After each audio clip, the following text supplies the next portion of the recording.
अस्सलाम वालेकुम। Profit weekly update में आपका वेलकम। मेरे साथ हैं Khurram Hussain, editor profit magazine. Sir, आपका ज्वाइन करने का बहुत ज़्यादा शुक्रिया। आज हम दो मौजूआत पर बात करेंगे। एक तो जो इस वक्त सैलाब आ रहे हैं, आए हुए हैं, जिनकी वजह से बहुत ज़्यादा नुकसान हो चुका है, और इस वक्त रिहेबिलिटेशन चल रही है या शुरू हुई है। उसको लेकर एक ये बहुत डिबेट चल रही है इस वक्त, ना सिर्फ पाकिस्तान में बल्कि शायद बाहर भी, कि क्या क्लाइमेट चेंज इसका जिम्मेदार था, इस मैस फ्लडिंग का, या फिर ये गवर्नेंस का फेलियर था। और इस पे प्रॉफिट का जो एडिटोरियल आया है उसमें ज्यादा जिम्मेदारी खुरम साहब आपने क्लाइमेट चेंज को दी है। तो उसकी क्या वजूहात है? जी थैंक यू अली। उसकी वजूहात बहुत सिंपल है। ऑलरेडी एक कॉन्वर्सेशन सी शुरू हो रही है, ऑल्दो बहुत अर्ली स्टेजेस में है अभी, लेकिन मुझे लग रहा है कि जैसे हम लोग आगे चलेंगे तो ये और से और बढ़ती चली जाएगी। और वो कॉन्वर्सेशन बेसिकली उसमें दो कैंप सब इमर्ज कर रहे हैं। एक कैंप कह रहा है कि जितनी डिस्ट्रक्शन हुई है इन फ्लड्स की वजह से और जितनी सैलाबी नुकसान हुआ है, उसका जिम्मेदार प्राइमरीली पाकिस्तान हुकूमत खुद है, क्योंकि उन्होंने वो वाले स्टेप्स नहीं लिए पिछले फ्लड्स के वाकयों से तजुर्बा लेके, जिनसे इस सारी फ्लडिंग को या तो रोका जा सकता था या कम से कम इसके जो असरात हैं उनको कम किया जा सकता था। और दूसरी साइड पे एक और कैंप है जो कह रहा है इस सब कुछ की जिम्मेदारी जो है वो क्लाइमेट चेंज की वजह से है, जिसमें पाकिस्तान का निग्लिजिबल कंट्रीब्यूशन है। तो Pakistan less than 1% of total green house gas emission जो दुनिया में होती हैं उसका उसकी जिम्मेदारी पाकिस्तान पे आती है। बाकी जितनी है वो तो एडवांस्ड इंडस्ट्रियल इकोनॉमीज जो हैं आपके मुल्क, आपकी दुनिया की, अमेरिका और यूरोपियन यूनियन, खासतौर पे अमेरिका, चाइना और यूरोपियन यूनियन, यहाँ से आती है ग्रीन हाउस गैस एमिशंस। तो वो लोग कह रहे हैं कि भाई लाइफस्टाइल्स और इंडस्ट्री उन लोगों की है जो एडवांस्ड इंडस्ट्रियल इकोनॉमीज हैं इस मुल्क की, और उसके जो नेगेटिव असरात हैं वो हमारे ऊपर गिर रहे हैं। तो वो उनके कहने के मुताबिक काफी जिम्मेदारी अब उन मुल्कों को भी लेनी चाहिए जिन्होंने ये सारी एमिशंस पैदा करके एटमॉस्फेयर में इतनी सारी कार्बन और ग्रीन हाउस गैसेस भर दी हैं, और उसकी वजह से क्लाइमेट जो चेंज हुआ है उसके नेगेटिव असरात हमारे ऊपर अब इस फॉर्म में गिर रहे हैं। अम, अब दोनों पार्टी से अब बात करें तो वो दोनों कहती हैं, well obviously it's a mixture of both. वो कहते हैं कि एक कैंप कहेगा हम ये नहीं कह रहे कि सिर्फ governance is the problem, obviously so is climate change. और दूसरा कैंप ये कहेगा हम ये नहीं कह रहे कि सिर्फ green house gas emissions are a problem, obviously government should also learn. लेकिन जहां पे फिलहाल अभी ये गुफ्तगू चल रही है ना, जो एक्सचेंजेस बैक एंड फोर्थ हो रहे हैं लोगों के, it's a matter of emphasis कि आप एम्फोसिस कहाँ पे ले करेंगे, ज्यादा जिम्मेदारी आप किसकी किसके ऊपर डालेंगे। और इसमें फिर कहना कि भाई 50-50 दोनों ही जिम्मेदार हैं, मेरे ख्याल में एक कॉप आउट है। इधर एटलीस्ट हम लोगों की नजर में क्लियर, बहुत क्लियर जिम्मेदारी जो है वो क्लाइमेट चेंज कैंप की है। क्लाइमेट चेंज ही इस फ्लडिंग और इस सैलाब का प्राइमरी कॉज है। और अगर कोई गवर्नेंस फेलियर्स हैं जो हैं, लाजिम है, लेकिन वो इतना ज्यादा जिम्मेदार नहीं है इस सारी डिस्ट्रक्शन के। अब मैं आपको इस तरह से एक्सप्लेन कर दूं। अभी पाकिस्तान में 33 मिलियन लोग इम्पैक्टेड हैं as a result of the floods. Impacted से मतलब या तो वो फैटेलिटीज में से शामिल है जो 1200 लोग जो अपनी जान खोए हैं इन इन इन फ्लड्स में, या वो उन लोगों में से हैं जो डिस्प्लेस हुए हैं, जिनको अपने घर और अपने गांव छोड़ के हाई ग्राउंड पे भागना पड़ा है और वहां पे अब टेंट सिटीज ढूंढ रहे हैं जहां पे वो रिहाइश ले सकें जब तक उनके एरियाज क्लियर ना हो। या उन लोगों में से हैं जो अपने एरियाज में तो हैं, उनके एरियाज भी बेशक क्लियर हो गए होंगे लेकिन उनके घर टूट गए हैं, उनकी छतें गिर गई हैं। तो 33 मिलियन। अब मुझे आप बताएं कि अगर बेस्ट ऑफ गवर्नेंस होती पाकिस्तान में तो ये 33 मिलियन फिगर कितना कम कर देते आप? 1 million, 2 million, 3 million, 5 million, 10 million? कितना कम हो जाता? 10 तो खैर इज अनरियलिस्टिक टू एक्सपेक्ट, लेकिन यस ऑफ कोर्स ये फिगर 1, 2, 3, 4, 5 मिलियन कम हो सकता था अगर सुपीरियर गवर्नेंस होती, यानी कि आप कच्चे एरियाज में लोगों को मकान ना बनाने दें, आप पहाड़ी इलाकों में स्वात या चित्राल वहां पे दरिया के किनारे पे जो कंस्ट्रक्शन हुई है वो ना होने दें, उधर जोनिंग लॉज ज्यादा इन्फोर्स किए जाए, वहां पे एम्पावर्ड लोकल गवर्नमेंट अगर होती, बट वेरी इंपॉर्टेंटली अली, अगर टाइमली अलर्ट मिल जाता, अगर पाकिस्तान के पास हम्म। वो टेक्नोलॉजी होती जिसके जरिए वो एनॉमलस वेदर पैटर्न्स को डिटेक्ट करके टाइमली अलर्ट एक दे सकते हैं अपने लोगों को। फिलहाल जैसे मेट डिपार्टमेंट ने अलर्ट जो इशू किए हैं उसमें स्वात और चित्राल की जो बारिश थी, जो अलग थी बाय द वे, स्वात और चित्राल का जो वेदर पैटर्न था वो अलग था, वो बारिश काफी बाद में आई है compare to Sindh and Balochistan जहां पे पहले हुई थी बारिश, और वो एक अलग वेदर पैटर्न था। तो अगर स्वात की जो बारिश थी उसका तो कोई अलर्ट जनरेट हुआ ही नहीं मेट डिपार्टमेंट की तरफ से। इनफैक्ट बहरीन में जो लोग रह रहे हैं वो कहते हैं कि उनको 1 घंटे का अलर्ट मिला था, और वो भी कालाम के जो लोग हैं अपस्ट्रीम, उन्होंने उनको बताया था कि भाई ये एक बहुत ही यहाँ से एक तूफानी किस्म का रेला गुजरा है और उसने तबाह कर दिया है हमारा पूरा इलाका, आपकी तरफ आ रहा है, जो लोग दरिया के किनारे हैं उनको वहां से हटा दे। तो 1 घंटे की नोटिस पे बहरीन वालों को इवैक्यूएट करना पड़े, और वो भी रात के कोई 12 बजे के बाद आया था उनको वो वाला अलर्ट, और वो मेट डिपार्टमेंट की तरफ से नहीं था, वो अपने ही लोग थे। अब obviously this is not good enough, obviously we need better forecasting, better modelling of our weather patterns, ताकि ज्यादा लीड टाइम मिल सके अलर्ट्स जनरेट करने के लिए। काफी सूबों में जैसे सूबा सिंध, यहाँ पे डिजास्टर मैनेजमेंट प्लान बना हुआ था for floods of this magnitude, लेकिन उसकी आप एक्चुअल इम्प्लीमेंटेशन देखें कि उनके अपने प्लान के मुताबिक कितने टेंट्स उन्होंने स्टॉक पाइल करके रखे थे और कितने वो एक्चुअली डिस्ट्रीब्यूट कर सके, उसमें भी शॉर्टफॉल है। अब जो लास्ट डेटा है उसके मुताबिक जो रिलीज हुआ है उसके मुताबिक कोई 60-70 हजार टेंट्स वो डिस्ट्रीब्यूट कर चुके हैं, जब तक उनके पास लाख से ऊपर टेंट्स ऑलरेडी मौजूद थे इसी किस्म की एवेंचुअलिटी को मीट करने के लिए। अब तक आखिर आज जो सुबह मैंने फिगर सुना है 1,20,000 टेंट्स डिस्ट्रीब्यूट कर सके हैं।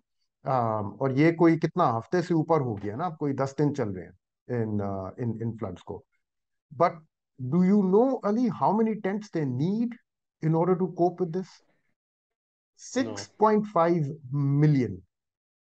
That is the number. Okay, chalo, maybe not 6.5 million tents, but 6.5 million displaced is the तो उसको अगर आप 6 से भी डिवाइड कर ले, 6 to a tent, you are talking more than 1 million tents जो इमीडिएट लेवल पे रिक्वायर्ड है, फौरी तौर पे। अभी इतनी तो कैपेसिटी है ही नहीं कोई भी गवर्नमेंट के पास। तो अगर ये बेस्ट प्रिपेयर्ड भी होते, और अगर ये अपने प्लान्स में इन्होंने 1 लाख के बजाय 5 लाख टेंट्स भी स्टॉक में रखे होते, they would still be inadequate for the scale of the disaster जो हमारे सामने भी खुल रहा है। तो I think governance needs to be strengthened. I think it's very clear कि मिटिगेशन मेजर्स वो स्टेप्स लेने जरूरी है हैं जिनसे क्लाइमेट वल्नरेबिलिटी को डिक्रीज किया जाए। तो आप एम्बैंकमेंट्स को स्ट्रेंथन कर सकते हैं, आप अपने इंफ्रास्ट्रक्चर को स्ट्रेंथन कर सकते हैं, आप क्लियरली आइडेंटिफाई कर सकते हैं फ्लड इवैक्यूएशन प्लान्स कि भाई अगर फ्लड आएगा तो इतना लीड टाइम हमें मिलेगा, तो उसके बाद इन इलाकों से लोगों को निकाला जाएगा क्योंकि यहाँ पे हम लोग ब्रीचेस करेंगे एम्बैंकमेंट्स की, ताकि हमारा दरिया ओवरफ्लो ना कर जाए, तो उसकी वजह से ये एरियाज जो हैं वो इम्पैक्ट होंगे, वहां के लोगों के इवैक्यूएशन प्लान्स बने हो, उनको हाउस करने के लिए प्लान्स आपने सारे भी बनाए हो। ये सारा काम अगर हुआ हुआ होता, even then the scale of the disaster आप मे बी 10, 20, 30% मैक्सिमम मैक्सिमम उसको कम कर सकते थे, but not more than that. 33 million affected, 100 kilometre wide एक लेक खुल गई है, इनलैंड लेक पाकिस्तान के अंदर, जिसकी सैटेलाइट इमेजेस जो हैं वो इंटरनेशनल मीडिया में बीम अराउंड की जा रही हैं पूरी दुनिया में। How do you plan for that? How do you mitigate something like that? 1/3 of the country under water, how do you mitigate that? इतना बड़ा डिजास्टर अगर है तो क्लियरली प्राइमरी रिस्पॉन्सिबिलिटी यहाँ पे जो है वो ग्रीन हाउस गैस इमिशंस और उनकी वजह से जो क्लाइमेट चेंज हुआ है और जिन मुल्कों ने इमिशंस पे कंट्रीब्यूट किया है। अब अली एक और चीज मैं यहाँ ऐड कर दूं कि अमेरिका से काफी लोग हैं जो इस किस्म की बातें कर रहे हैं कि पाकिस्तान में अगर बेहतर गवर्नेंस होती। मैं उन लोगों को याद दिलाना चाहता हूं कि ये उसी मुल्क के रिहायशी हैं जो कियोटो प्रोटोकॉल से निकल के चला गया था 2001 में। आई डोंट नो आपको याद है ये वाकया या नहीं। 2001 में 2097 में मेरे ख्याल में 97 था, जब कियोटो प्रोटोकॉल, कियोटो एक जापान का मुल्क है, शहर है, जहाँ पे एक क्लाइमेट अग्रीमेंट साइन किया गया था तमाम इंडस्ट्रियलाइज मुल्कों के दरमियान। उसमें उन्होंने कमिटमेंट्स दी थी कि हम लोग अपनी ग्रीन हाउस गैस इमिशंस को कम करेंगे एज पर दिस स्केड्यूल, ताकि अगले 20 साल, अगले 30 सालों में बजाय इसके कि हम लोग इस लेवल पे हों, हम उससे नीचे लेवल पे होंगे, ताकि क्लाइमेट के ऊपर हमारा जो इम्पैक्ट आ रहा है वो थोड़ा सा कम हो।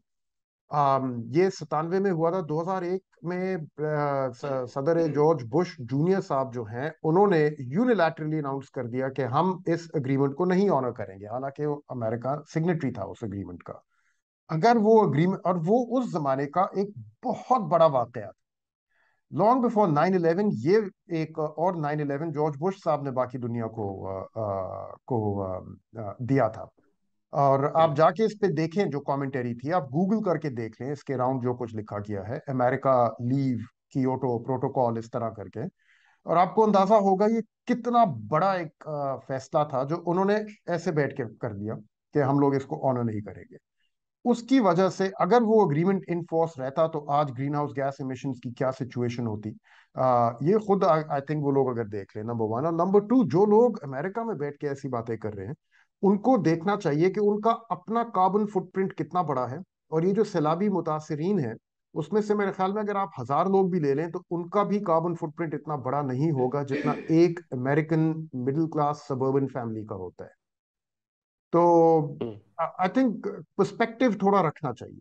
लाजिम यहाँ पे सुपीरियर गवर्नेंस की जरूरत है, लाजिम मिटिगेशन मेजर्स होने चाहिए, लाजिम हमारी गवर्नमेंट को लेसन सीखने चाहिए और नहीं सीखते, और लाजिम हमें अकाउंटेबल रखना चाहिए अपनी गवर्नमेंट को। लेकिन हमें पर्सपेक्टिव नहीं लूज करना चाहिए। इधर primarily Pakistan is a victim of climate change first and foremost, and primary responsibility for this creating this disaster lies in those countries whose economies and whose greenhouse gas emission patterns, whose carbon footprints have created this climate change in the first place. We should not lose sight of that. Ali.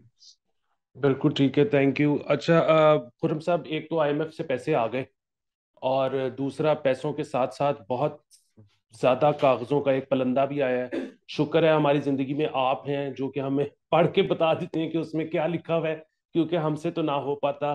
तो वो इतने सारे कागज जो हैं, उसमें से कोई एक इंटरेस्टिंग स्टोरी बताएं।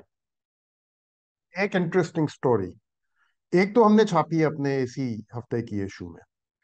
अब इसमें मैं आपको थोड़ा सा बैकग्राउंड दे दूं कि पाकिस्तान में 4 बैंक्स थे, छोटे बैंक्स, जो 2008 में आइडेंटिफाई किया गया था कि ये कमजोर बैंक्स हैं, इनको स्ट्रेंथन करना बड़ा जरूरी है, क्योंकि अगर आपने नहीं किया तो ये पूरे फाइनेंशियल सिस्टम को एक रिस्क प्रेजेंट करते हैं। अली, बैंक जो है ना, फाइनेंशियल सिस्टम जो है वो बाकी इंडस्ट्री से मुख्तलिफ होता है। इट्स नॉट द सेम, क्योंकि यहाँ पे एक बहुत बड़ा पब्लिक ट्रस्ट का एलिमेंट इन्वॉल्व होता है इसमें। जब आप पब्लिक से डिपॉजिट्स लेते हैं, और तो आप एक ट्रस्ट के अगेंस्ट ले रहे हैं, और उस ट्रस्ट को इन्फोर्स करना, उसको मॉनिटर करना, उसको सुपरवाइज करना पे स्टेट बैंक का काम होता है। तो इस किस्म के रेगुलेटर्स बाकी इंडस्ट्रीज में नहीं एग्जिस्ट करते, जैसे जैसे फाइनेंशियल सिस्टम में होते हैं। तो अब 4 बैंक्स की कैपिटल प्रॉब्लम्स अगर थी 2008 में, तो उनको दुरुस्त करना was a systemic problem.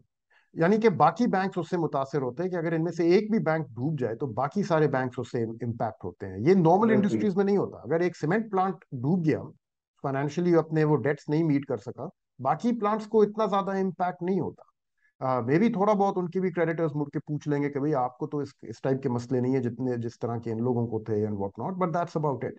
Banks में अलग चीज होती है। अगर एक बैंक डूब जाए तो डिपॉजिटर्स में पैनिक फैलती है, और वो फिर जाके बैंक्स में से अपने पैसे विथड्रॉ करना शुरू करते हैं, और उस चीज को, जिसको रन ऑन अ बैंक कहते हैं, उसको सेफ गार्ड करने के लिए रेगुलेटर हमेशा वॉच कर रहा होता है। हर मुल्क में ये स्टैंडर्ड टेम्पलेट है रेगुलेटरी इन्फोर्समेंट की अराउंड द वर्ल्ड, कि बैंक्स की कैपिटलाइजेशन जो है, that meets minimum thresholds to ensure कि no bank is on the brink of insolvency. अब 4 बैंक्स आइडेंटिफाई किए गए थे 10 साल, कोई 12 साल पहले। उनमें से एक बैंक ने तो अपना मसला हल कर लिया, कैपिटलाइजेशन अपनी करवा ली, और अपने आप को उस लिस्ट से निकाल लिया।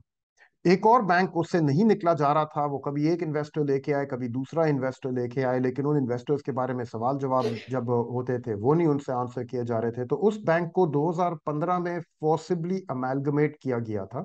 ये KASB बैंक था, आपको याद होगा, जिसको बिल्कुल। फोर्सिबली अमेलगमेट किया गया था बैंक अल इस्लामी के साथ, और 1,000 रुपए की कीमत में। तो वो बैंक फोर्स्ड सेल का बेसिकली एक उसका हल निकला था। और जो उस बैंक का ओनर था उसको 1,000 रुपए ले रहे थे अपने पूरे बैंक के लिए। This was standard regulatory practice again, कि आप खुद अगर कैपिटलाइज नहीं कर सके तो फिर हमें करना होगा, because this bank present systemic risk to the rest of the financial system in its present form. That is the argument. अब दो बैंक्स रह गए हैं तब से लेके आज तक। एक है समिट बैंक, दूसरा है सिल्क बैंक। तब से लेके आज तक बीच में सिल्क बैंक के कई जगहों पे आए, कैपिटलाइजेशन ऊपर हुई, कई नीचे हुई, लेकिन पिछले 3 सालों में उनकी कैपिटलाइजेशन रेशियोज जो हैं वो काफी गिर के नेगेटिव हो गए, which means the bank is in by many standards and reckonings technically insolvent.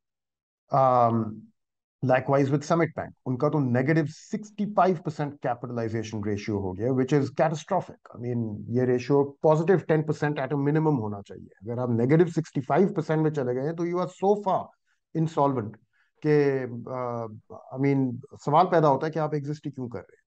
लेकिन दोनों बैंक्स ने काफी देर से वो कह रहे हैं कि हमारे पास इन्वेस्टर है जो अपने पैसे इन्वेस्ट करने में इंटरेस्टेड है हमारे बैंक में, और उसके बाद हमारे ये मसले हल हो जाएंगे।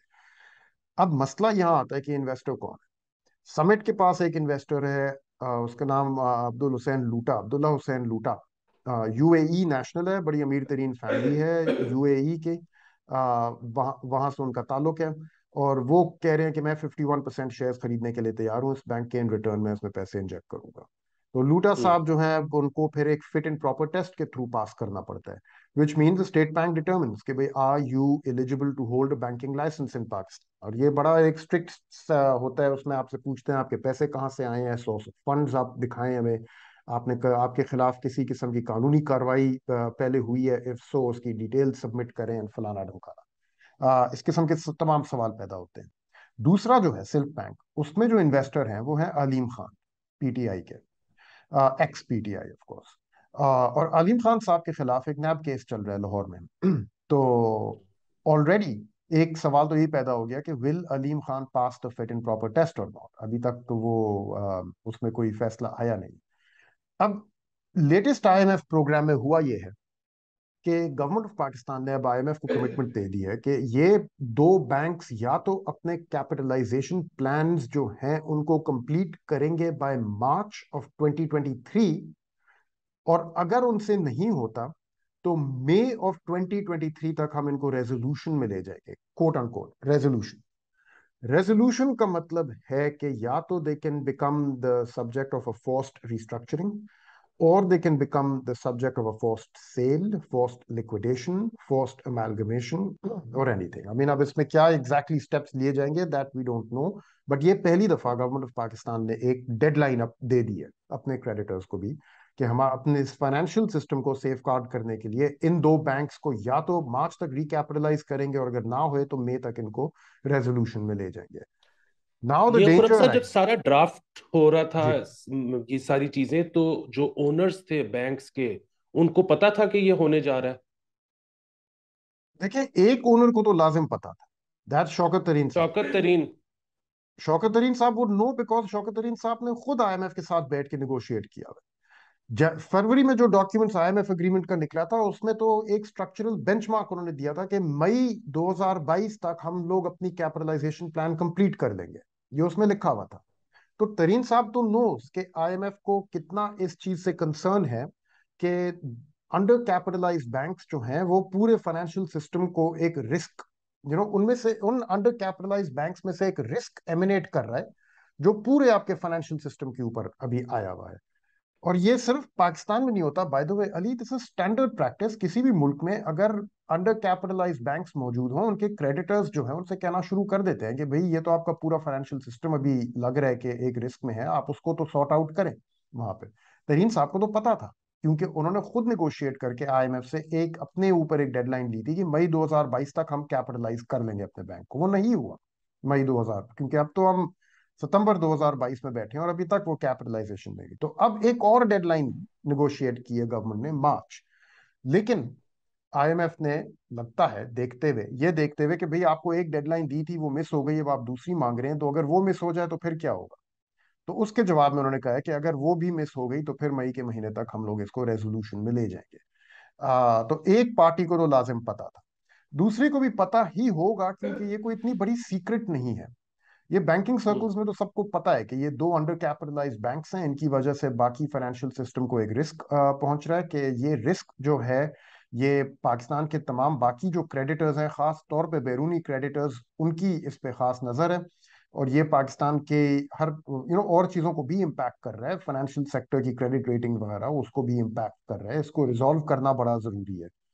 तो लाजिम उन्होंने भी उनको भी पता होगा, बट तरीन साहब को तो पता ही था, बिकॉज उन्होंने खुद निगोशिएट करके अपने आप के ऊपर और दोनों बैंक्स के बिहाफ पे डेडलाइन दी थी कि मई 2022 तक ये हो जाएगा सेटल। नहीं हुआ।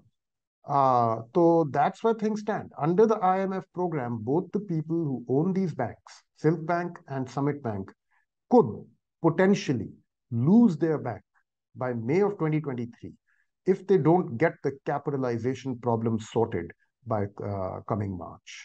And that's a very, very interesting thing. अब इन दोनों के ऊपर नजर रखेंगे कि भाई इनके प्लान्स कैसे चल रहे हैं, इनके फिट एंड प्रॉपर टेस्ट कैसे हो रहे हैं। कम मार्च अगर इनमें से एक ने कर लिया और दूसरे से नहीं हुआ, तो then what? Then we have then the process of resolution begins, and if so, where does that end? Where does it take us? Be very interesting to see. Thank you so much Khurram साहब। Viewers, आप सबका देखने का बहुत ज़्यादा शुक्रिया। अपने सवाल भेजते रहिए, वीडियो को लाइक भी करें और शेयर भी करें। अगले हफ्ते फिर मिलेंगे। खुदा हाफिज।